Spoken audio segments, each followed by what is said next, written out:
Incident Response Policy 2. Incident Response Policy.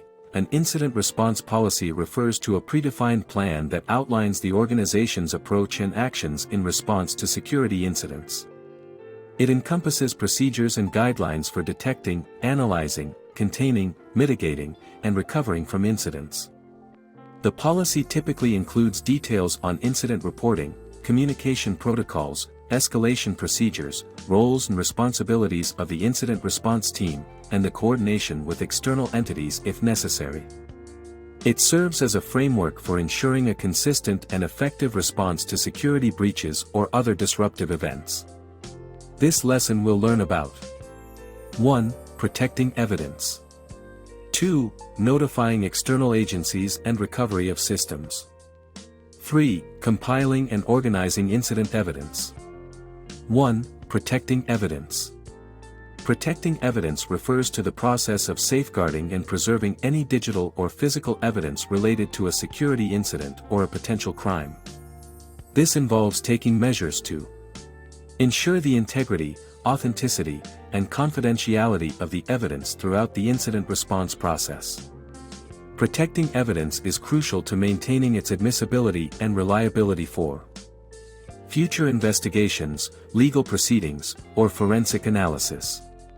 It typically includes actions such as securing the scene, documenting the chain of custody, employing encryption or access controls, creating forensic copies of digital evidence, and implementing strict controls to prevent tampering or unauthorized access to the evidence.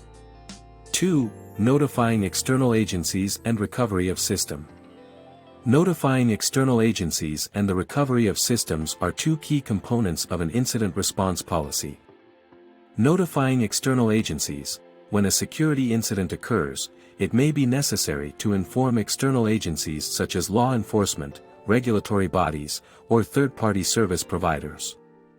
Notifying external agencies involves promptly sharing relevant information about the incident, including its nature, scope, and potential impact.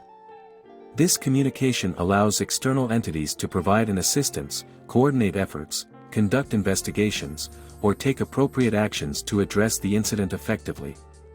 The incident response policy should outline the specific procedures and contact information for engaging external agencies, ensuring timely and accurate reporting. Recovery of system. The recovery of systems is the process of restoring affected IT infrastructure, services, and operations to a normal and secure state after a security incident. This involves identifying and remediating vulnerabilities, removing malicious components, restoring data from backups, and implementing necessary security controls to prevent future incidents. The incident response policy should outline the steps, responsibilities, and technical measures required to recover the affected systems efficiently. It may include procedures for validating system integrity, conducting post-incident analysis, and ensuring that restored systems meet the organization's security and operational standards. 3. Compiling and organizing incident evidence. Compiling and organizing incident evidence refers to the systematic gathering, documentation, and management of relevant information and data associated with a security incident. Here are the key aspects of compiling and organizing incident evidence. 1. Collection. The incident response team collects evidence from different sources, including affected systems, network devices, security tools, and any other relevant sources. This can involve making forensic copies of digital evidence to ensure its preservation and prevent alteration. 2. Documentation. All collected evidence must be thoroughly documented to maintain an accurate and detailed record of the incident. This includes capturing relevant timestamps, describing the nature of the evidence, and associating it with specific events or actions. Detailed notes should be taken during the incident response process to provide context and document the team's actions.